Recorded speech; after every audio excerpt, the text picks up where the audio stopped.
Welcome everyone to the Brexit webinar series organised by Universities UK International and the Government Science and Innovation Network. Here we aim to keep you up to date on all the latest developments in Brexit and the consequences and impact of Brexit and everything that's going on the European and UK higher education and research sector.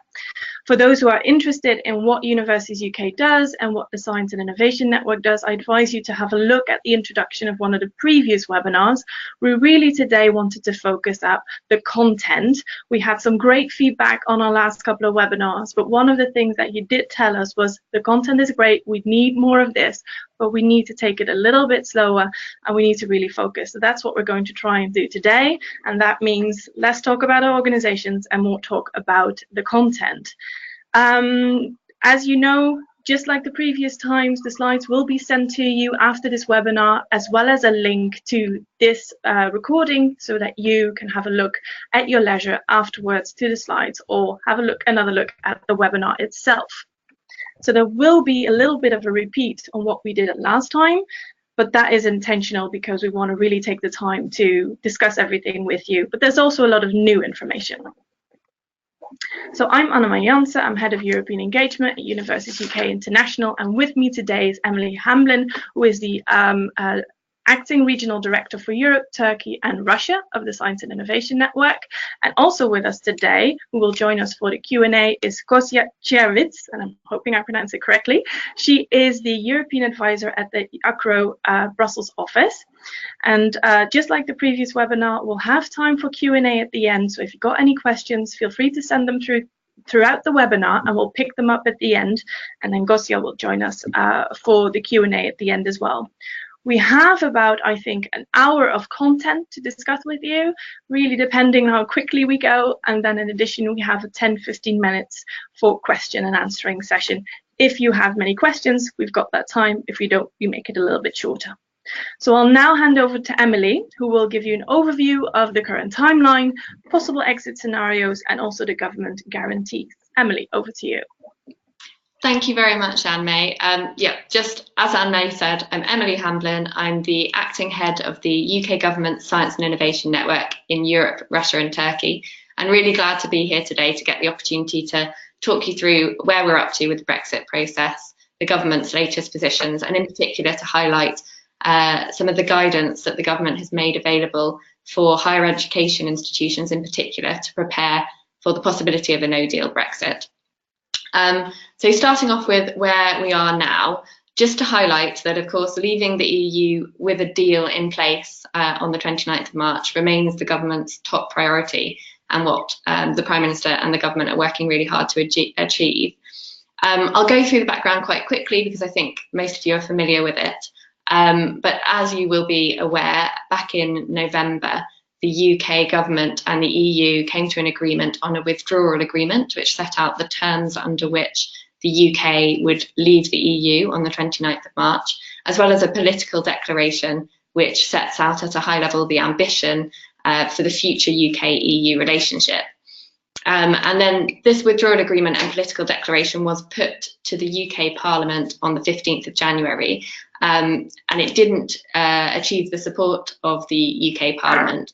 So following that vote, there was a series of debates and amendments, followed by a series of votes on the 29th of January. And I think the key result from the 29th of January to highlight is that a majority of MPs did vote in favour of supporting a deal for exiting the European Union that included alternative arrangements around the backstop with the border with Ireland. So since that vote, the Prime Minister and government have been working very hard to reach an agreement with the EU as to what these alternative arrangements on the backstop might look like. And last week, the Prime Minister went back to Parliament to give an update on where we're up to with that and to set out next steps. So she said during that update that by the 12th of March, there would be another meaningful vote in the UK Parliament on the withdrawal agreement. However, if at that point the Parliament rejects the deal and it doesn't pass that meaningful vote, then on the 13th of March, the Parliament would get the opportunity to vote on whether they supported the idea of the UK leaving the EU on the 29th of March without a deal in place. And if that motion didn't have the support of MPs, then on the 14th of March, they will get the opportunity to vote on whether they want to seek to secure a short and limited extension to Article 50. And if that is supported, then of course the Prime Minister and government would need to go away and seek the EU's agreement to such an extension and bring forward the necessary legislation to put that in place. So just moving on to the next slide, Anne-May. This slide is just really to summarise, given that, what the three possible outcomes are that we might be facing. So firstly is the outcome of leaving the EU with a deal in place, so with the Parliament having given their support to the withdrawal agreement. And as I say, this remains the government's top priority to achieve that, so that we would then move into a transition period till the end of 2020, enabling some time to negotiate the specifics of the UK's future relationship with the EU. Another possible outcome that can't be ruled out currently is that we leave on the 29th of March with no deal in place. Whilst this isn't the government's, what we're aiming for, I think as a responsible government, we understand that it is necessary to have planned for that outcome. And as we near the end of March, that planning that is going on across government is intensifying and accelerating. And part of that planning is a public communications campaign. So the government is making lots of information available for businesses, individuals, organisations such as higher education institutes, to help people to understand what the implications of this might be and what steps they can take to prepare for that. And we'll go into that in a little bit more detail in a second. And then the third outcome on this slide is, as I mentioned, an extension of Article 50. This would be a short, limited extension. The Prime Minister was clear last week that it couldn't be beyond the end of June, because otherwise the UK would need to participate in European parliamentary elections. And also that it would almost certainly be a one-off extension. And I think the key thing to highlight with such an extension is that it wouldn't in itself rule out a no-deal exit. The only way to rule out a no-deal exit is to agree a deal or to revoke Article 50, which the government has been clear it will not do because it will respect the result of the referendum. So moving on to the next slide, Anne-May. Thank you.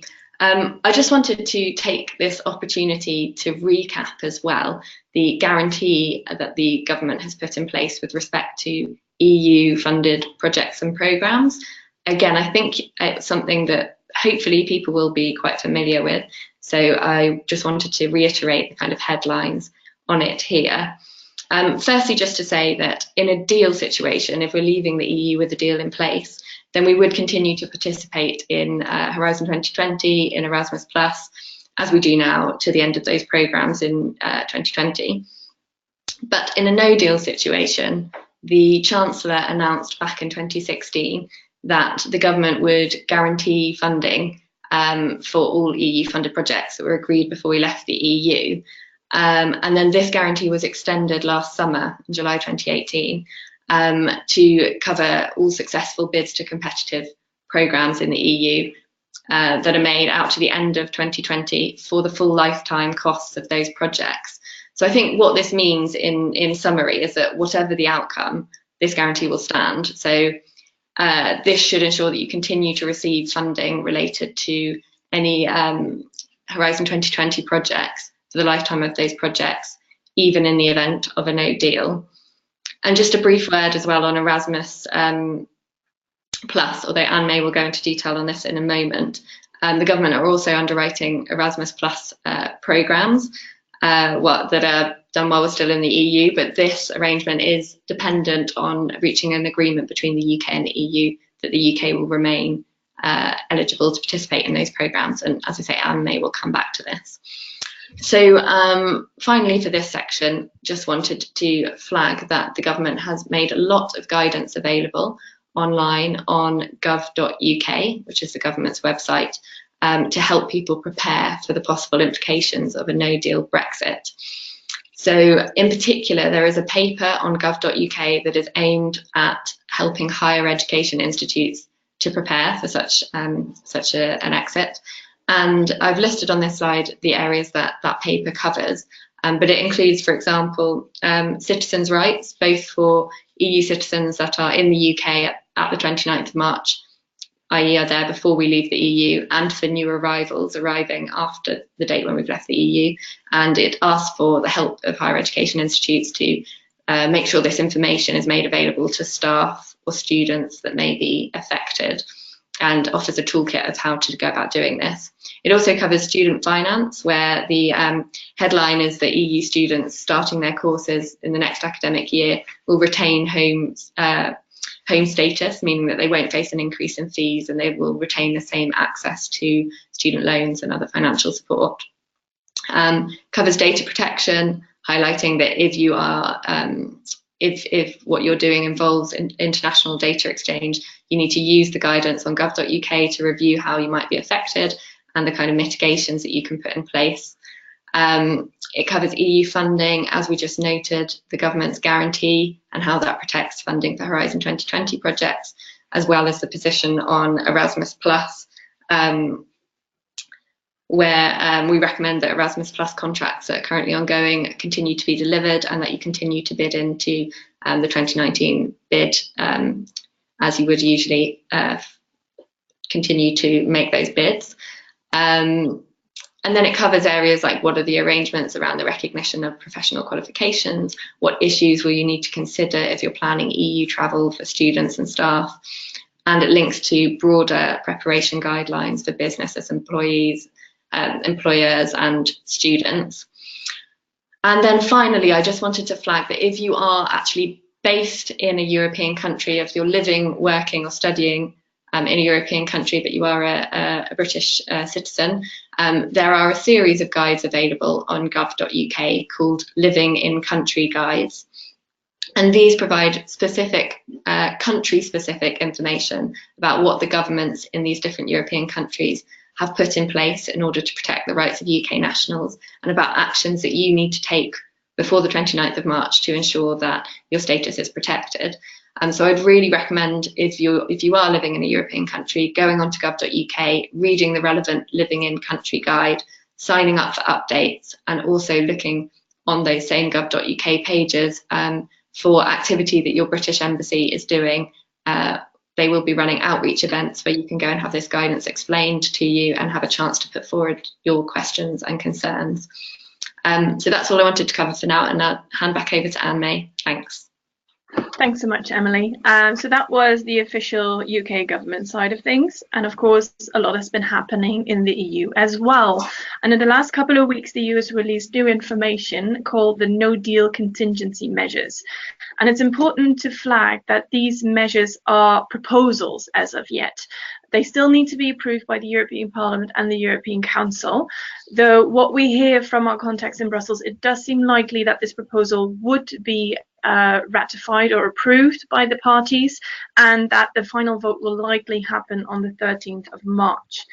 But broadly speaking, this proposal from the Commission has three really general measures that it wants to implement. The very first one is that the Commission wants to propose that in case the UK leaves the EU, so in case the UK leaves the EU without a deal, then the UK has the option to buy into the 2019 EU budget. This would allow the UK to retain access to EU programs such as Erasmus Plus and Horizon 2020 for the 2019 calendar year. So that would also mean that UK participants can continue to bid for funding in these programs for this year. Of course, we as a sector very much encourage this measure in case we leave without a deal in place, because this would really mitigate and prevent a lot of damaging things that would happen as a result of a no-deal exit. We know the government is currently considering this Commission's offer, but no official decisions have been made yet as to what they will do. The second part of the Commission's proposal is more linked to citizen rights. This is where the Commission basically says that EU member states will continue to take into consideration any periods lived in the UK, any insurances paid or employment over here in the UK when calculating social security benefits. And the third part of the Commission's measures have to do with Erasmus specifically. And because in a minute I'll be diving into Erasmus into quite a lot of detail, I'll come back to that in a minute and just tell you all about that Erasmus specific measure the Commission has in mind. So this is a familiar slide for those who joined us for the previous webinar. It just gives you an overview. It's not an exhaustive overview, but an overview of the areas that will be affected by a no-deal exit. As last time, I will go through these topics, tell you what the latest developments are per area, and then give the contingency measures you could think about for first universities in the UK and then universities in the EU. Just to mention that this is Universities UK advice and not official government advice. And where necessary, I will differentiate between EU, EEA and Switzerland. Since our last webinar, we published an updated version of our contingency planning document for universities in the UK, but we also published a document together with the European University Association in Brussels, really a similar version to what we did for our UK universities, but then for universities in Europe on how to prepare for a no-deal exit. We feel that it is our responsibility as a sector body to also at least try and help our European partners to prepare for a no-deal exit. The links to these documents will be on the last couple of slides in this presentation. I took 2 slides to really put in all links that are relevant for you guys. So when you get the slides, you'll have all the links and you can just flick through all the documents that are important, and as well as these two. The link on this slide is a link to a collation of technical notices that the government has written, especially for higher education institutions, and how to prepare for a no-deal exit. So diving into the first topic, Erasmus+. So a couple of weeks ago, and Emily already talked a little bit about it, the UK government published a new technical notice on the underwrite, the financial guarantee from the government, and what that means for Erasmus and what it does and doesn't cover. So before diving into this, just like Emily, we really do want to emphasize that we are still encouraging universities in the UK to apply for Erasmus bids just as normal, because if we do have a deal and you have not applied for bids, then you're self-selecting out, and that would be a shame. But back to the underwrite. In the new technical notice of the underwrite, the government basically gives you 2 scenarios. The first scenario is that the UK leaves without a deal. The UK government will then try to negotiate access to the remainder of the Erasmus programme. And in case it is successful, it will use the underwrite money to fund the participation of the UK for the remainder of the Erasmus programme. If this is the case, and if this is successful, that means that UK participants will continue to be a part of Erasmus for the remainder of the programme and continue to be able to bid on Erasmus funds. However, the second scenario is the more likely scenario in a no-deal situation, because that is when the UK leaves without a deal and that the UK government isn't able to negotiate access to the Erasmus Plus programme. In that case, the UK government underwrite would only fund those projects that already been ratified, is the term they used, before the exit date. So this is a much narrower application of the underwrite than we previously had understood. So just to walk you through it, what does that scenario 2 actually mean? So first off, UK students abroad at the time of exit and those students who have a signed contract to go abroad but are about to go abroad just after the 29th of March, they will receive their funding from the UK government. So they are covered. It is important to note that the underwrite is only for UK students going abroad on Erasmus. It's not for EU students coming to the UK. Also important is that in this scenario, the underwrite does not cover any new mobilities, and the government hasn't committed to giving funding for a national replacement scheme or a national replacement fund to make sure that we would get the money we would normally get through Erasmus that would allow for the mobilities to continue at the same level. There isn't a commitment yet from the government to do that. So we don't have a way yet of maintaining those mobility levels. The second part is that ongoing partnerships under Key Action 2 and Key Action 3 will receive underwrite funding if they can demonstrate that they can continue to deliver on the objectives they had initially sent out to do in the project. So what universities will have to do is they'll have to demonstrate that the projects are viable, meaning that they continue to deliver on the objectives as the original project would do. The Department for Education has said that they will set out a couple of minimal requirements that universities have to demonstrate in order to get the money from the underwrite for running projects. And for all running projects, the UK government advises universities to go about and try to set up a backup bilateral scheme with the partners, because that would effectively enable your project to continue. It would just happen outside of the scope of Erasmus. So what you'll have to be able to demonstrate is that you had a contract with the Commission, that contract is now void, but you've got a new agreement with your European partners, agreeing amongst each other that will continue to deliver up of the objectives of the original project. In order to do that, my colleagues have sent up a template which you can use as a backup interinstitutional agreement between your universities. You can find it on your website. If you've got trouble finding it, reach out to us and we'll make sure you get it. We've heard from DFE, the Department for Education, that organizational support should be covered under the scenario 2 of the underwrite. We don't have it yet in writing, we're waiting on that, but they have confirmed this.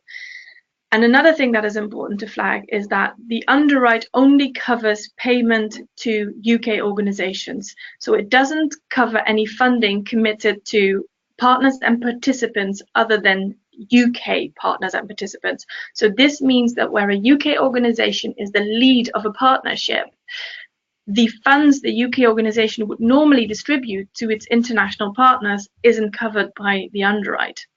This is a particular problem for Key Action 107, so international student mobility outside of the EU, because there the UK organisations would distribute the funding to their international partners. We have addressed it with the government; they are aware of it, but we don't have an answer yet on how they are going to deal with this issue. So we don't know what will happen to the 2019 call. And of course, this is a call that has a lot of UK participants submitting for funding. The European Commission is really the party that has to decide on what it will do with these bids in case of a no-deal exit. We are asking the European Commission on guidance on these matters, but we haven't heard back from them yet. But I do feel that universities in the UK need to take into consideration the possibility that in a no-deal exit and we don't have access to Erasmus, that bids from UK partners wouldn't be taken into consideration for Erasmus funding by the Commission. So, in response to the government's new interpretation of the underwrite, we have launched a social media campaign called Support Study Abroad. And you can look up the hashtag online, and what we really want is the government to commit to national funding, to replace the funding we would have normally gotten under Erasmus+, because it would be absolutely a shame if UK students cannot experience the valuable and often life-changing opportunities that studying abroad provides for them. So if you look up the hashtag on Twitter, you'll see people's stories about why studying abroad was so important to them, and really asking Damien Hines, who is our Secretary of State for Education, to commit to making sure we've got national funding to continue to send our students abroad. The campaign has already had over 16 million views, and we'd love it if you help the campaign alive by using the hashtag and sharing your experiences of studying abroad. As promised, I would come back to the third part of the European Commission's measures, specifically on Erasmus. And what the Commission proposes is to protect those students who are abroad on the 26th of March in a no-deal scenario, and the UK doesn't pay into the 2019 budget. So this measure would cover all students. So it would cover UK students abroad on Erasmus, but it would also cover Erasmus students abroad in the UK. They would then be able to continue their studies and without any interruption, and continue to receive their Erasmus grants from the European Commission. The measure doesn't cover any students that have signed contracts to go abroad but are about to go abroad after the 29th of March. And it also doesn't provide any funding for new mobilities. It's really just a safety measure for those people abroad on the 29th of March. The measure from the Commission covers key actions 103, 107 and Erasmus Mundus. And for Erasmus Mundus, we know that so students abroad on the 29th are covered, but we don't know for other students. They call them in-flight students who are about to go abroad after the 29th. And particularly for Erasmus Mundus is important because it's an obligatory part of the program for these students. We've asked the Commission for clarity and we haven't received an answer yet. So moving on to the measures, the contingency measures for universities in the UK. Just to reiterate, again, this is Universities UK advice. It's not official government advice. And as you'll see, it's a mix of old and new advice. Some is similar to last webinar, and there is some new information there as well. So old advice is seek clarification and guidance from the National Agency, Erasmus Plus, and the European Commission. Also, old advice is identify Erasmus Plus students and staff who are mobile at the moment and communicate the changes with them. New, however, is that we now have two FAQ documents, one for students from the EU and one from students from EEA and Switzerland. And it really is about if they want to study in the UK or do their Erasmus in the UK. It addresses questions like visas, migration rules, Erasmus, student fees, and really universities both in the EU and in the UK feel free to use this document in your communication to your students. Again, the links are on the last couple of slides of this webinar, and you can also find them online. If you don't find them, if the links don't work for some reason, let us know. We'll make sure you get them. Also new is that the government will open a portal through which universities in the UK have to submit all their data and information about their EU funding entitlements. They will call it the Grants Management Function Portal, and it should soon be online on gov.uk. What you as a university have to do is that you have to prepare your claims process for this by gathering evidence of your EU funding entitlement, as well as evidence that your Erasmus projects will continue. Like I said, a bilateral backup agreement will probably be criteria in order to do this. So demonstrating that you'll continue to deliver on the objectives and that you have a backup agreement in place. So reach out to your European partners as soon as possible and make sure that this happens. As I said, we have a template. You can find it on our website. If you've got trouble, just let us know and we'll hook you up. You also have to determine the full cost of the Erasmus grant that you're claiming. So think not only student and staff mobility, but also Key Action 2 and also any organizational support you'll be claiming. Another thing to consider for a university on your own on your individual basis basically is what the attrition rate will be if students can no longer afford to come to the UK and how far this would limit outbound opportunities. So in a no-deal worst-case outcome, the things you see on the slide right now are things that all could possibly happen, and they probably look familiar because they're similar to the last webinar.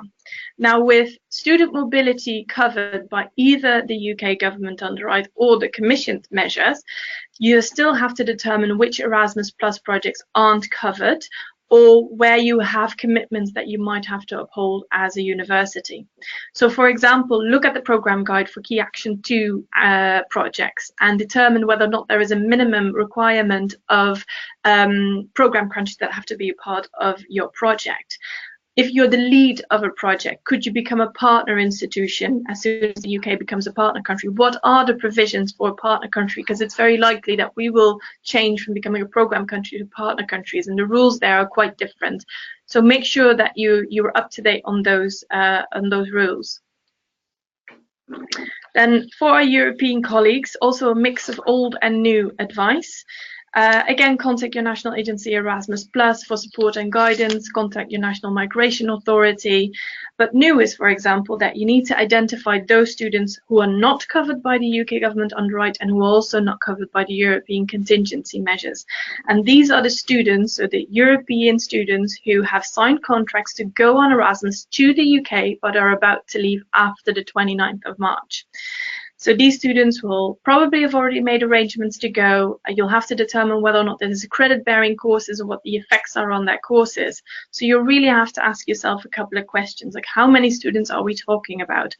Are there any alternative arrangement for students that you can think of to complete their placements? Consider what kind of mechanisms you as a university already have in place, which would normally apply for students who can't complete their placement. Do you have summer courses? Do you have resits? Do you have additional modules they could do? Determine if, in case of a work placement, you're able to provide that student with a placement at home. And also consider whether or not the student themselves need to be collating any evidence on, transcripts, learning agreements, which might help them later down the line. Also for you, check Universities UK FAQs on EEA, EU and Swiss student information document. Another thing to consider is having a discussion on a national level on whether or not there is funding available to send your students to the UK on Erasmus in case we exit without a deal and don't have access to Erasmus+. Of course, assess and make an overview of your Erasmus+ projects and partnerships. Again, create a parallel backup agreement and check your national regulations on whether or not there are any issues that might hinder setting up a bilateral agreement with UK institutions. So this was a lot on Erasmus, I know, but this was the last bit of advice on Erasmus, and we'll now switch to the research side of things. And just for clarification, because I know Emily already discussed the underwrite, but I just want to take it one step further and discuss what the underwrite does cover and doesn't cover. So the underwrite does cover all successful bids submitted by UK participants before we leave the EU, and it covers all Horizon 2020 parts that are open to third country participation after we leave the EU. What it doesn't cover funding for organizations from other countries that are in the consortia with UK partners. So it's literally only funding for UK participants. The UK government is aware that there are instances where the UK is the lead of a consortia and therefore responsible for distributing the money, and they are seeking to discuss how to sort out these issues with the European Commission. One of the things they'd also need to discuss is projects in which the change in status of the UK from a member state to a third country might affect the compliance with Horizon 2020 rules. So, for example, where a consortium no longer meets the minimum requirements of program countries or associated countries. Another thing that the underwrite doesn't cover is the European research grants and the Marie Curie grants in the SME instrument. And we don't have confirmation from the government yet that they will provide a national replacement scheme for these mono-beneficiary funds. And as you can imagine, we're really pushing the government to commit to this because it would be a great loss for our sector. So measures for universities in the UK. Before I dive into that, just to flag a couple of risks that would happen or that could happen in case of a no deal. Cancellation of Horizon 2020 project by the European Commission, where the UK ceases to be a member state, the consortium thereby no longer fails to meet the minimum requirements by becoming a third country. Loss of project coordination rules because European partners are asking UK partners to step down. Decrease in EU research funding because we no longer have access to ERC and Marie Curie and there isn't a national funding scheme in place, and additional administrative burden to administer the underwrite. So universities in the UK, what can you do? It's very similar advice to that last time. Check BASE and UCRO websites regularly to make sure that you're on top of the latest information. Reassure individuals whose employment is explicitly linked to funding. Identify projects at risk and explore the possibilities of including additional consortia partners so that the minimum eligibility criteria are met. Continue to liaise with international partners and communicate about the UK underwrite and any additional information that's coming out. And of course, upload your information to the UKRI portal. Switching to the universities in the EU, the measures you can take. Before I dive into them, and they're very similar like last time, but because the underwrite does cover UK funding for third country participation, I mean, this is the area which is the least at risk, basically. So that is good to know. And the second is good to know is that officially third country entities can coordinate Horizon 2020 projects in the collaborative bit of the project of the program. Sorry. So UK entities shouldn't have to give up their coordination roles.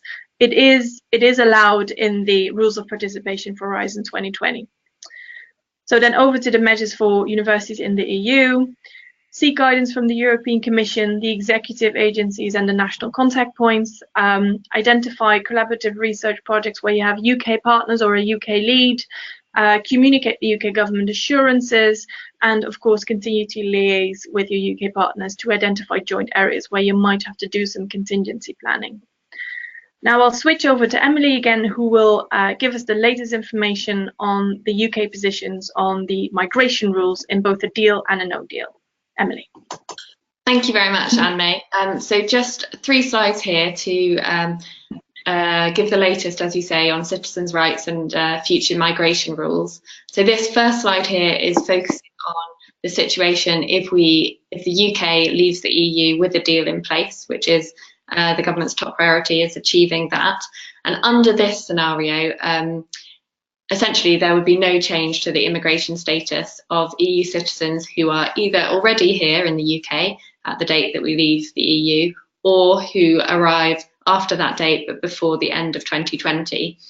Both of these groups of people will be able to apply for settled status if they already meet the requirement of having been in the UK for at least 5 years, or pre-settled status in order to give them the time to meet that requirement of 5 years.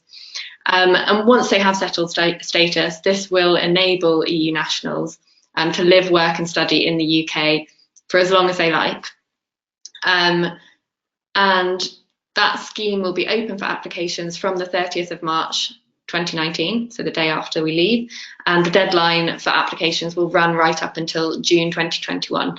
But to note that from the beginning of 2021, a new immigration system will be in place in the UK as per the government's immigration white paper that's available on gov.uk, and EU citizens will be included in that new skills-based immigration system from the beginning of 2021. Just moving on to the next slide, this is now focusing on the situation if we leave the EU without a deal in place. And on this slide, looking particularly at the case of EU citizens who are already in the UK before the date at which we leave without a deal in place, so before the 29th of March. For these citizens, the EU settlement scheme will continue to be implemented.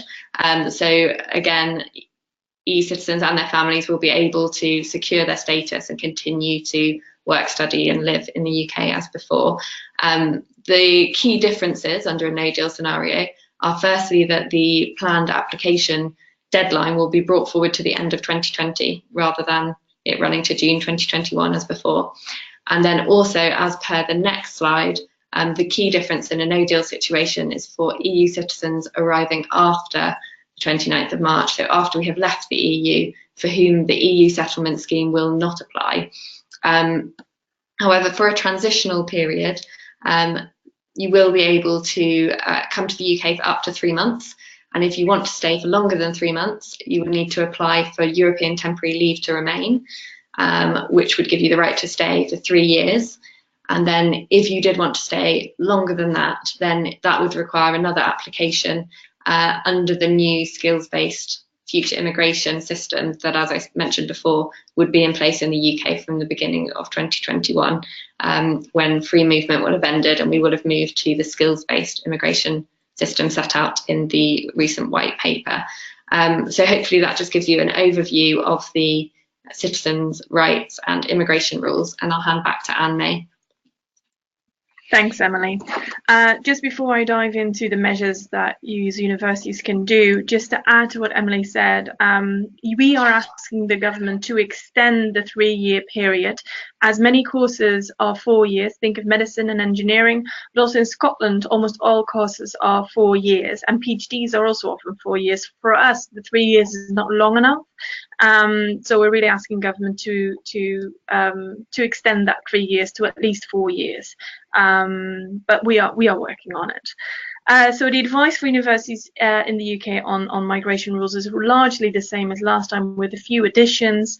So yeah, identify current staff and students with non-UK EU nationalities, but also ensure that individuals with EEA and Swiss nationalities are identified separately from EU nationals, and ensure that the communication is really specifically tailored to them. Reach out to EU, EEA and Swiss nationals to understand their concerns about their residency rights, and identify incoming staff, and see if they are starting around the exit date, see if you cannot get them or ask them to start before the exit date. And of course, encourage all EU staff at higher education institutions to secure the pre-settled or the settled status.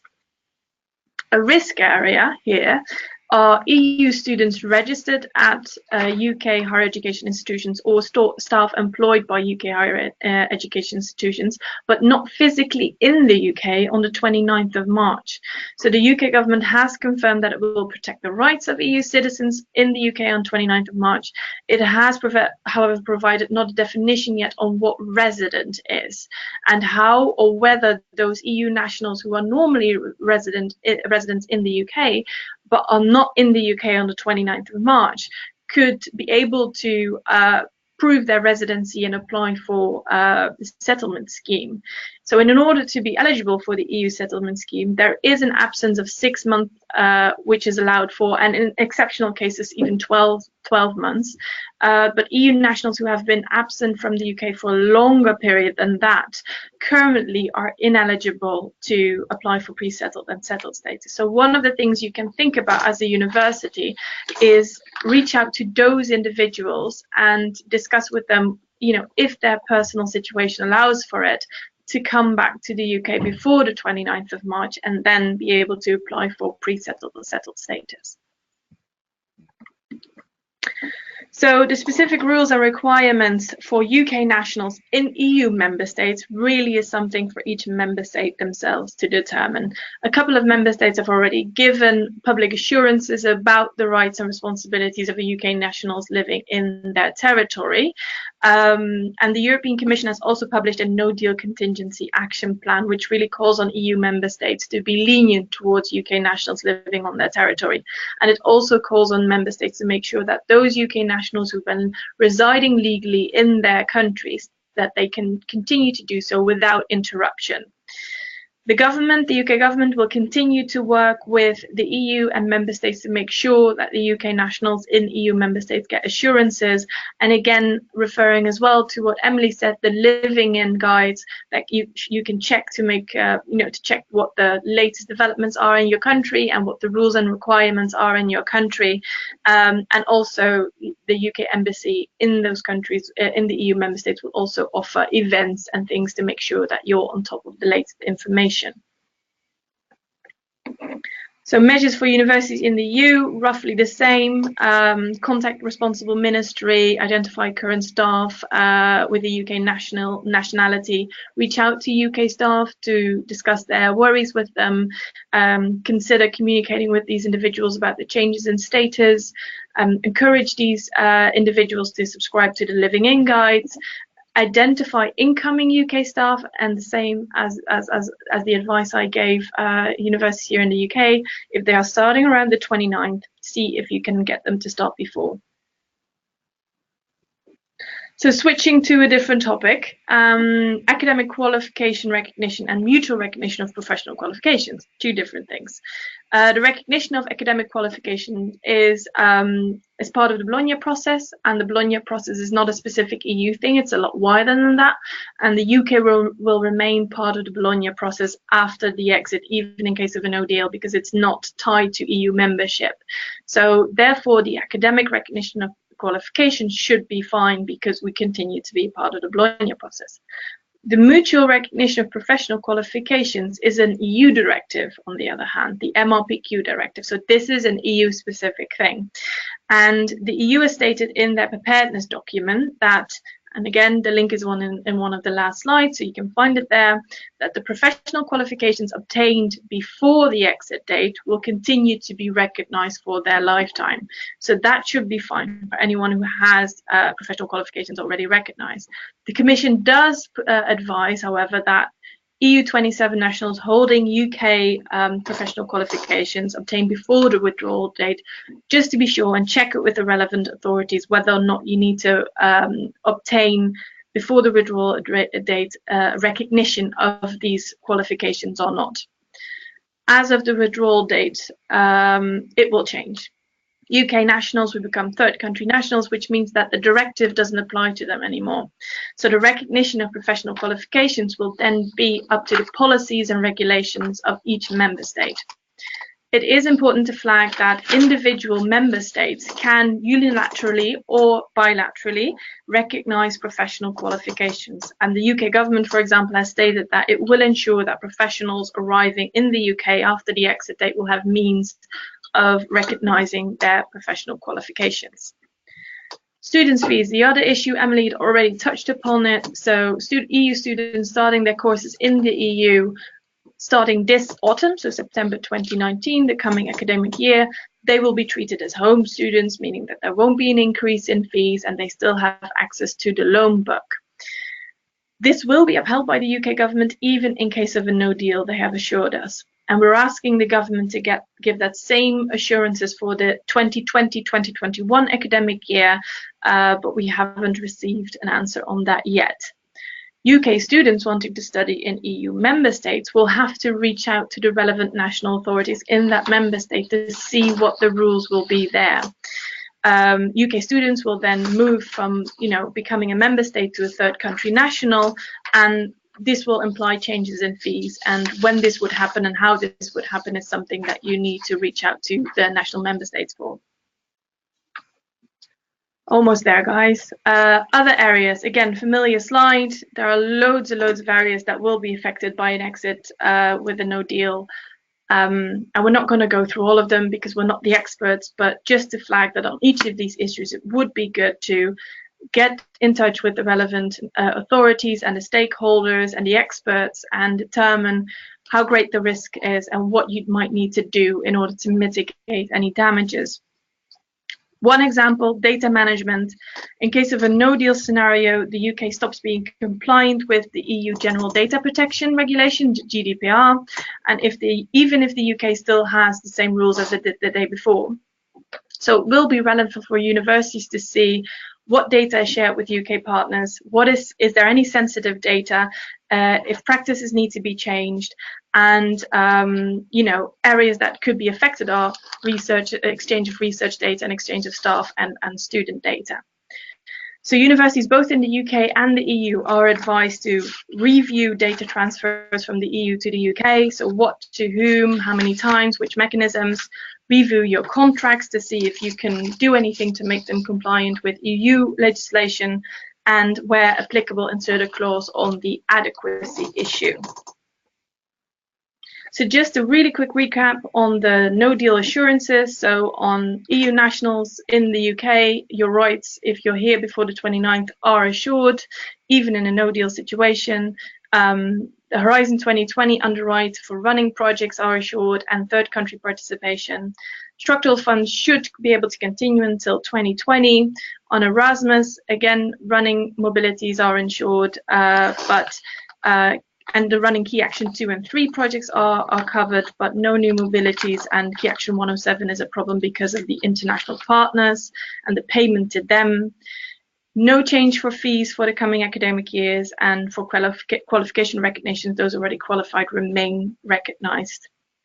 What we still need, clarity on the European temporary leave to remain, funded backup structures for the ERC and the Marie Curie actions, clarity on the timeline for the UK version of the structural funds, funded and backup structures for mobility, so a national replacement fund, clarity for the 2020-2021 entrance, and guarantees for professional qualifications. So just a couple of slides now for Emily on future perspectives, basically. Great, thanks, Anne. So we just wanted to touch on as well what the situation looks like for negotiating the UK's future relationship with the EU. So as I've said before, our top priority remains negotiating a deal under which we would leave the EU. including the political declaration, which sets out at a high level our ambitions for the future UK-EU relationship, as already agreed with the EU. And if we leave with a deal, we will move into the transition period and move straight into, during this transition period, negotiating exactly what the future relationship will look like. And so I just wanted to highlight that on science and innovation, I think the government's ambition for the future science and innovation relationship with the EU is really high.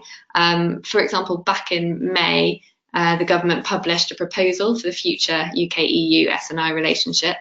And at that time, the Prime Minister said that she was very clear that she wanted to have a deep science partnership with the EU, and that was in the benefit of both scientists and industry across the whole of Europe. And that should include, the UK was keen that should include an option for us to associate to the excellence-based European science and innovation programmes, and that would entail a financial contribution from the UK and also a level of influence from the UK that corresponded to that financial contribution and to the benefits that the partnership would bring. So as I say, the government published last May a proposal for the future science and innovation relationship, and that was part of a series produced by the UK government negotiating team that covered lots of different topics for the EU relationship. And it can be found again on gov.uk if you want to have a look at the detail. But it essentially sets out a bit more detail around the vision and emphasises, for example, that the UK strongly supports the principles that underpin EU science and innovation, such as in particular excellence and openness to the world. Just moving on to the next slide, just a quick word as well on Erasmus+. So there are a couple of quotes on this slide which are from the white paper on the future relationship, and they set out really that the UK is open to exploring participation in successor schemes to Erasmus+. We have welcomed the proposals that have already been put forward for the successor schemes and are participating constructively in the discussion of those proposals, and will continue to do so whilst we remain in the EU.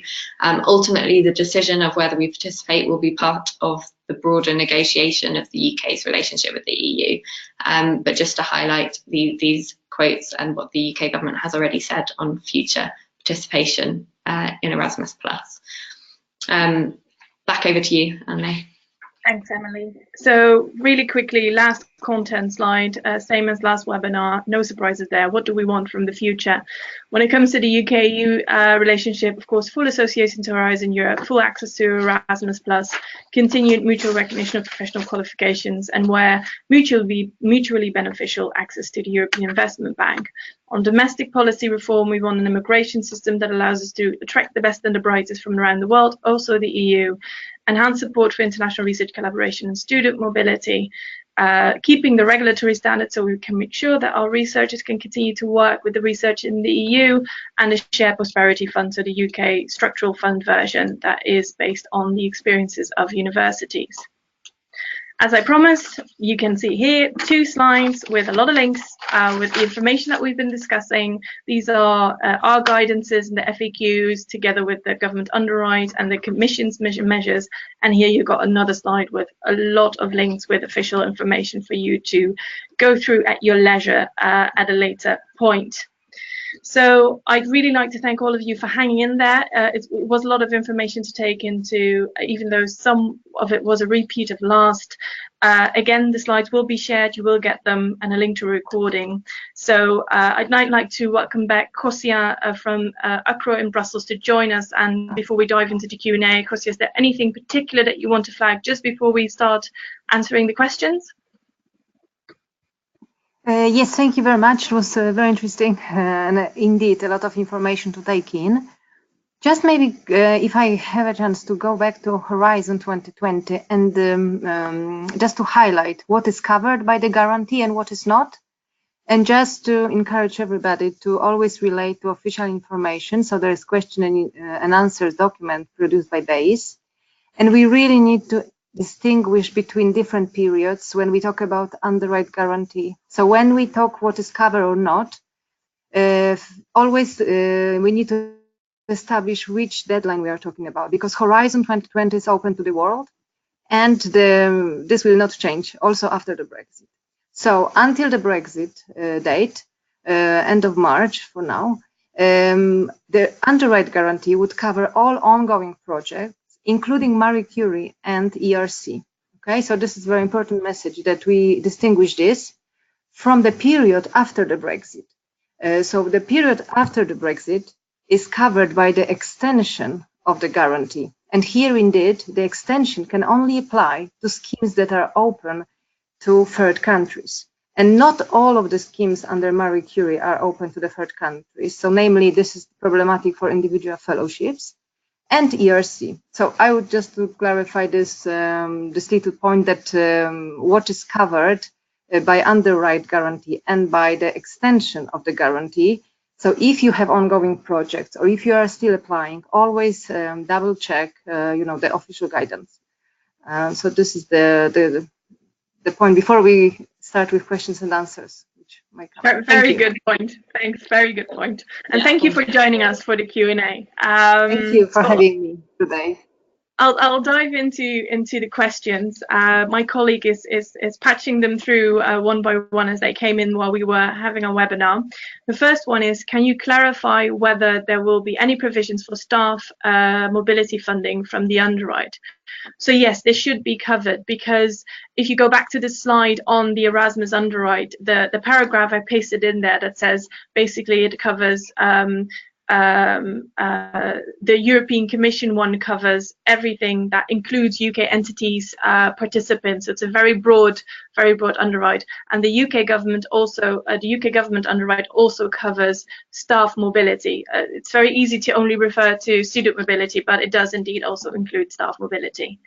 So let's see if we can get the next question through. Let me just pull up the chat box.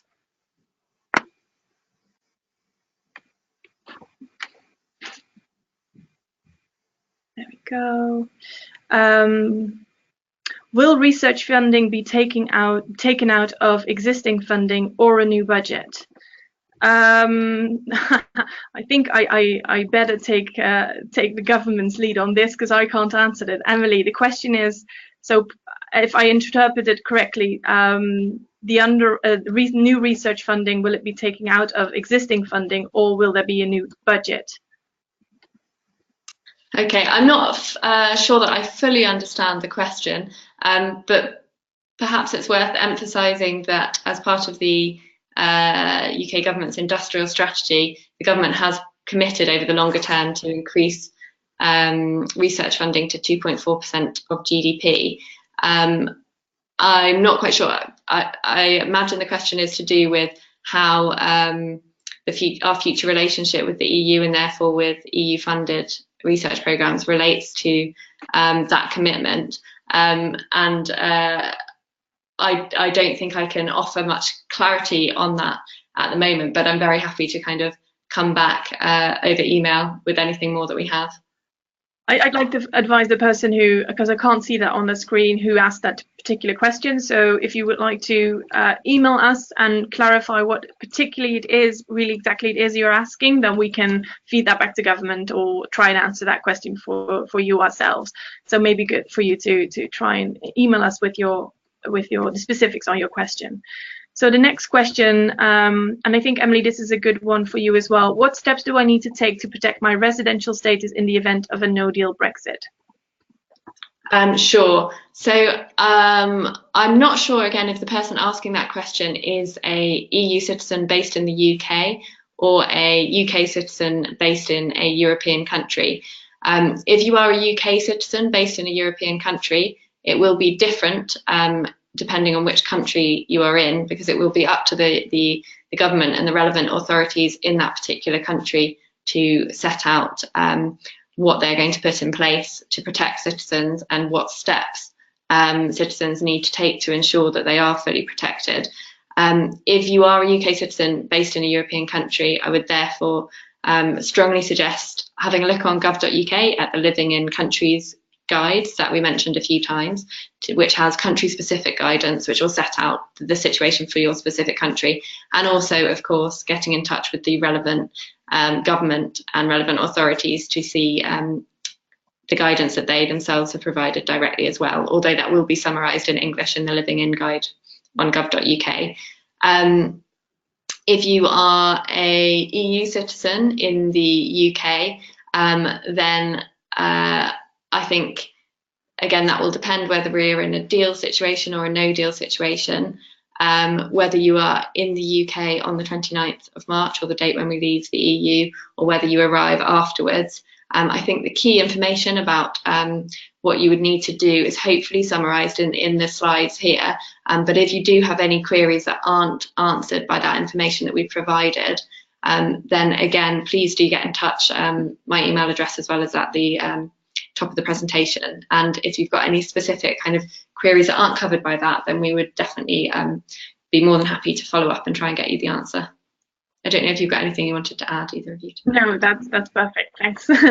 Next question. Regarding ICM and projects that started in 2018, are we no longer able to send our partners their share of the budget? And can budgets be managed from the UK? Now, that acronym ICM, I'm sorry, that doesn't ring a bell with me. Emily, Kozia? ICM? Yeah. No.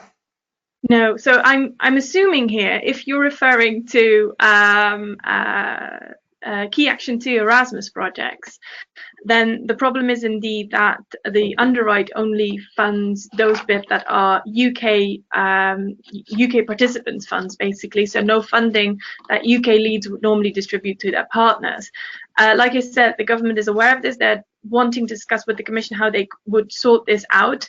But the way it looks right now is that there is a problem there. There is a problem that the underwrite only gives the money to the UK participants, and then when you are a lead, that would become very difficult, and they're trying to sort out with the Commission how to do this. If I interpret it wrongly and I just don't know what ICM stands for, please just again email me a more specific layout of your question as well, and I will we'll get back to you offline. Okay, next question. Will Key Action 2 107 students and staff who are in the middle of mobility on 29th of March be covered by the underwrite? Yes. But more importantly even, it will be covered by the European Commission measures as well. So they're kind of doubly covered.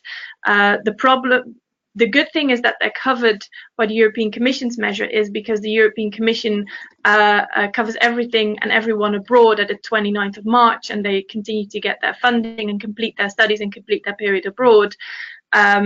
The issue with the UK government underwrite, again, is with the payment UK universities would need to do to their international partners. That is problematic.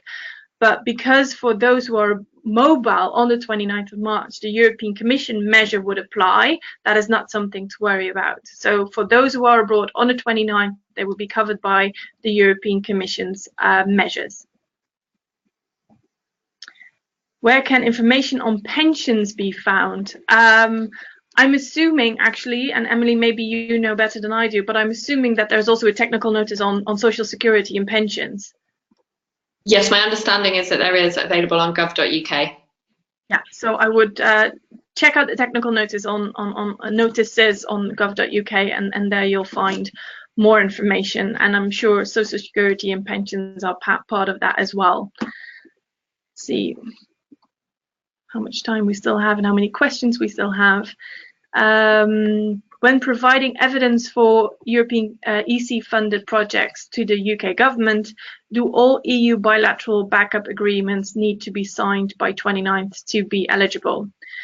So that's a good question, and I'll definitely take that back to the government because we don't know yet. And this is something that we need the government to give reassurances on. I can't say that. Is there anything, Emily, you can say on this? No, I'm afraid I don't know the answer to that.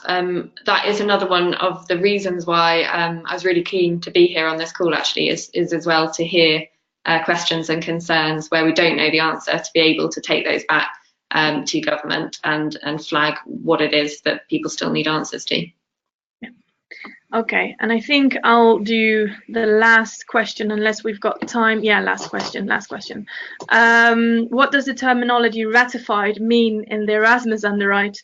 Again, something we're asking government for clarification on, but what it looks like is basically everything successful, signed before the exit date. So, for example, why they've, I think the reason why they've put ratified in is that we are now in a process of submitting bids for the 2019 call, and anything that is submitted before the 29th but would then not be approved or ratified by the European Commission before the 29th, because that process takes longer, would not be included. So we're talking here about successful projects, but we have flagged with the government that they need to specify what ratified exactly means. So I'll take that with me again, that we've had a question about that again. Okay, so someone came back to me with ECM, International Credit Mobility, so Key Action 107. Yeah, that is what the question about, you know, could we pay our partners? So that is really the crux indeed when it comes to Key Action 107. The underwrite only funds funding that UK participation and UK organisations get, not what other member states or international partners get. So in Key Action 107, a UK university would get the funding, would then distribute it to their international partners. And this would become very difficult because that is not what the underwrite covers and provides for. Again, what I said in the presentation, the government is aware of this problem and they are looking into how to make this happen, and they're also trying to talk about the Commission about how to make this happen. Okay, I think we're going to wrap up now. I see that we've got more questions coming in, but anyone who has other questions that haven't been answered yet, send me an email, send Emily or Gosia an email, and we'll be happy to take them and answer them online. Just to repeat, so Gosia, she is in the UK Research Office in Brussels, so all the technical details that you want to know about the underwrite and how it works, anything Horizon 2020 related, she's your girl basically.